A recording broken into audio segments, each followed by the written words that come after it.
Et salut à toi, aujourd'hui je vais te présenter les entreprises qui vont détacher leurs dividendes au mois de septembre, mais pas n'importe quelle entreprise, les entreprises qui sont éligibles au PEA. Et ce mois-ci, on va avoir 3 entreprises françaises qui vont détacher leurs dividendes au mois de septembre. Je vais te présenter ces entreprises dans un ordre chronologique de celle qui a le plus petit rendement du dividende à celle qui propose le plus gros rendement. Et je te propose tout de suite de passer à la première entreprise sans plus tarder. Et la première entreprise française éligible au PEA qui va détacher son dividende au mois de septembre, c'est ST Microelectronics. L'entreprise, en bref, c'est un créateur et fabricant de technologies de semi-conducteurs. L'entreprise possède plus de 13 principaux sites de fabrication où elle peut fabriquer en toute indépendance des appareils de semi-conducteurs. L'entreprise a été déclarée publique en 1999 et possède son siège social à Genève. Au total, en 2021, c'est plus de 12 milliards de dollars de revenus avec plus de 200 000 clients à travers le monde et elle compte plus de 80 bureaux dans 35 pays. L'entreprise, elle propose plusieurs solutions semi-conductrices. Elle a d'ailleurs l'un des portefeuilles de produits les plus vastes du secteur. L'entreprise nous dit d'ailleurs « Nous créons des solutions de semi-conducteurs innovantes basées sur, entre autres, les circuits intégrés automobiles dédiés et les circuits imprimés analogiques industriels et de conversion de puissance ». En regardant les différents documents sur la partie investisseur de l'entreprise, je suis tombé sur une petite slide qui était, ma foi, intéressante et que je voulais vous partager. Ici, on peut voir l'évolution des données assez importantes en termes de rentabilité de la part de l'entreprise. On peut voir que l'entreprise, entre 2018 et 2021, a augmenté sa marge brute de 40 à 41,7%. Si on regarde du côté du résultat net, qui est quand même l'un des métriques les plus importants, on a quasiment doublé, on va dire, entre 2019 et l'exercice 2021.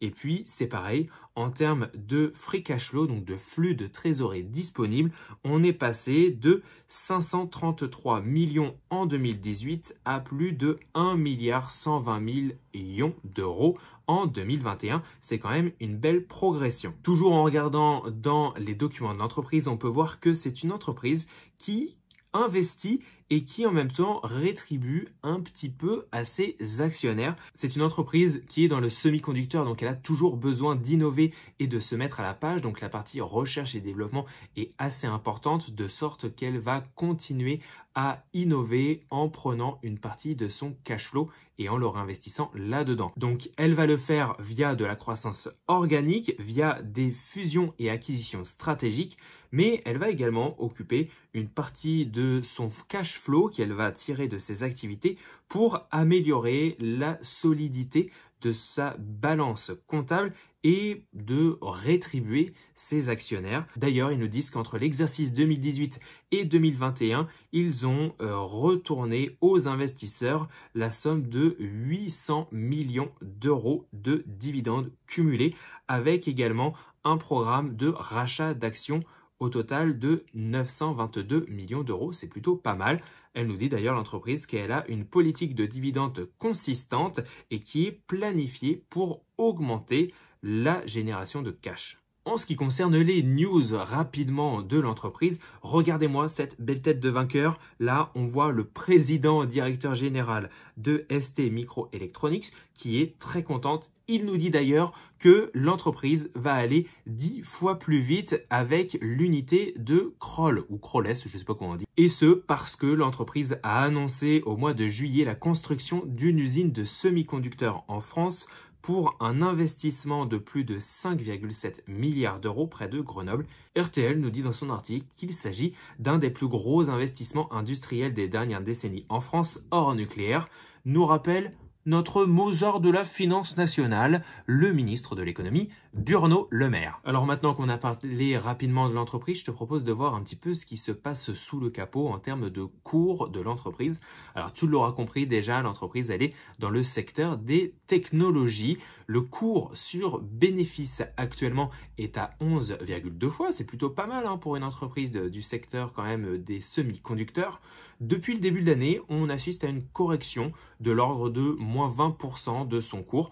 C'est pas trop déconnant, hein, franchement. Mais par contre, en termes de performance, depuis son introduction en bourse en 1994, comme on l'a vu, eh bien, l'entreprise, le cours de l'entreprise a augmenté de plus de 1052%. C'est quand même pas mal. En ce qui concerne le rendement actuel, je me suis grillé en début de vidéo. On est sur un rendement du dividende de 0,82%. Le montant du dividende total annuel est à 0,24 centimes d'euros pour un taux de distribution de 7,9%.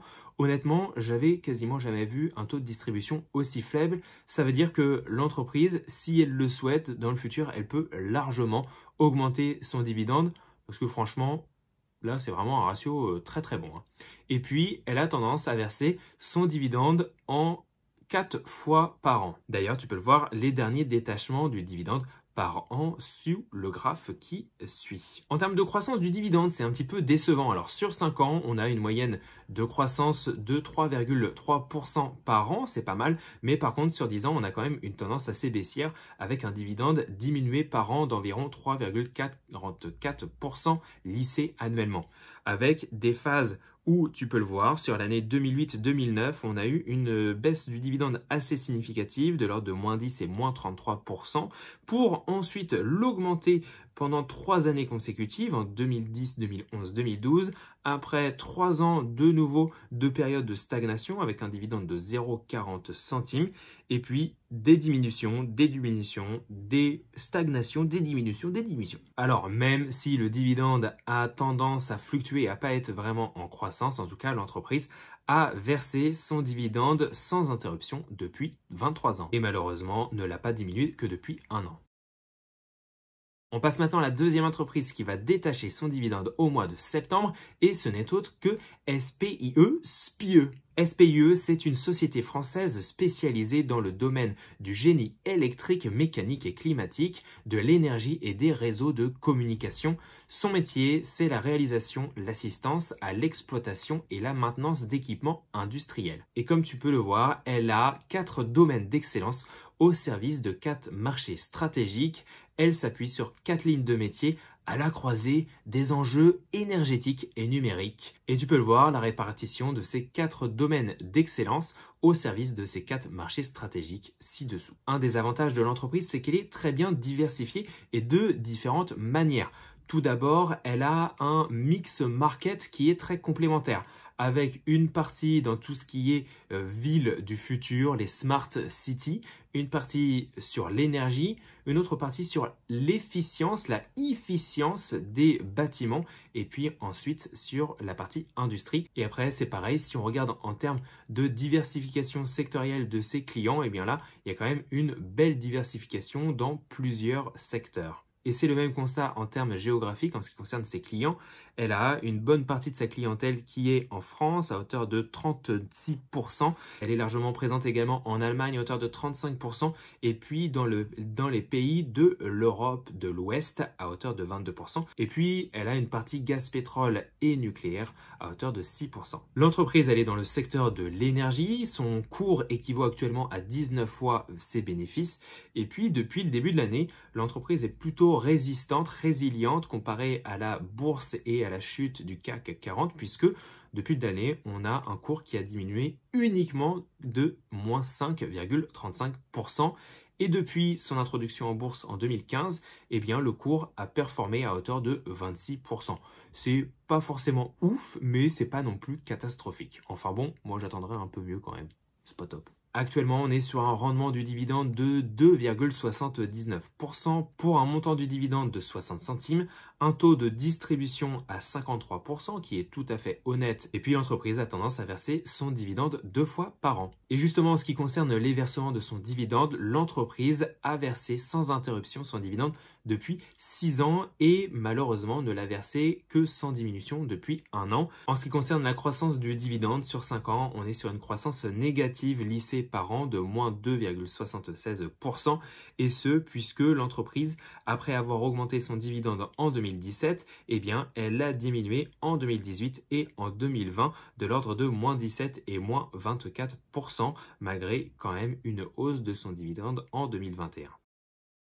On passe maintenant à la troisième entreprise qui va détacher son dividende au mois de septembre et ce n'est autre que la mastodonte Total Energies. Alors Total Energies, elle est quand même un petit peu impactée en ce moment, elle est un peu mise sous le feu des projecteurs et plutôt de manière négative, toujours à cause du conflit entre l'Ukraine et la Russie, puisque Total est entachée d'un scandale, elle serait accusée d'être un profiteur de la crise de la guerre. Et sur une note un petit peu plus positive quand même, on note que les stations Total Energies sont désormais les moins chères de France. En tout cas, c'est ce que titrait un article. Total, je vais pas te la représenter, hein, je t'ai mis leur petit speech. Total, c'est une compagnie multi-énergie mondiale de production et de fourniture d'énergie. Ils sont dans le pétrole, les biocarburants, le gaz naturel et le gaz vert renouvelable et électrique. L'entreprise, elle est bien évidemment dans le secteur de l'énergie. Son cours équivaut actuellement à 6,95 fois ses bénéfices. Et puis, depuis le début de l'année, l'entreprise a plutôt bien résisté avec une performance négative quand même de moins 2,14% depuis le début de l'année. Et depuis son introduction en bourse en 1991, eh bien, le cours de l'entreprise a augmenté de plus de 345%. En ce qui concerne son rendement actuellement du dividende, on est à 5,26% pour un montant total annuel de 2,64 € par action, un taux de distribution très honnête à 37% à l'heure actuelle, avec un rythme de versement trimestriel, c'est-à-dire 4 fois par an. On est sur un dividende qui a été versé sans interruption depuis plus de 22 ans et qui a tendance à croître de manière quand même assez lente, mais quand même de croître. Sur 5 ans, on a un dividende qui a progressé en moyenne de 1,34% par an et c'est quasiment la même chose sur 10 ans.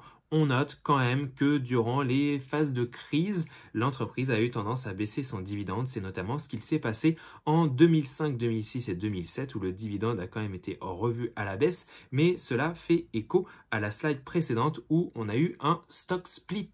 Voilà, on arrive à la fin de cette vidéo où je t'ai présenté les 3 entreprises françaises éligibles au PEA qui allaient détacher leurs dividendes au mois de septembre 2022.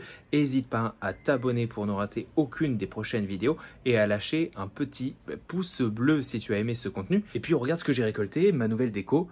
J'ai des bons au porteur que j'ai mis. Je trouve que ça fait super stylé. Est-ce que tu avais remarqué que j'avais changé ce décor? Dis-moi tout ça en commentaire. Allez, moi je te dis à très bientôt pour une prochaine vidéo. Ciao, ciao. Nous rappelle notre Mozart de la finance nationale, le ministre de l'économie, Bruno Le Maire. Je vais me faire défoncer. Je vais me faire défoncer en disant ça. Moi qui voulais une place bien au chaud au ministère, c'est foutu.